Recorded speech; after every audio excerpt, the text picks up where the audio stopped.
que suenen las palmas como están sonando ahora. A ver, un poquito más fuerte.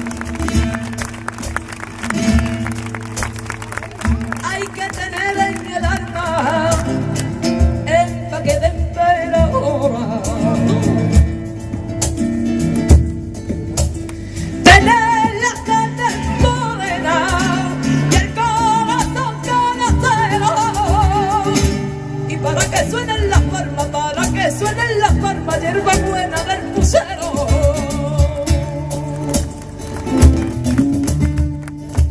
Y para que el público aguante sin moverse de la silla,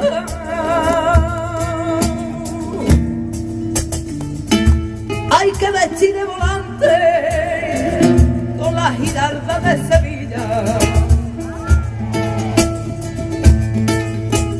Y echarse en un remolino las peinas en el tablao.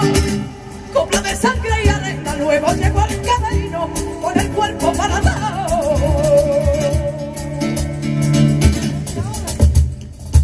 Me llaman Torre de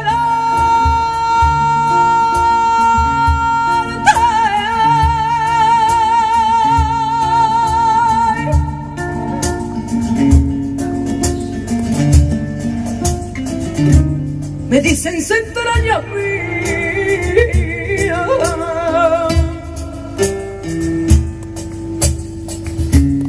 porque yo soy de entregarme con el alma y con la vía. Es que el mundo es un redonde y que te aplaude ya no es sola. Y para que esto se dé hay que llevarse el rocío y nacer en Chipiona.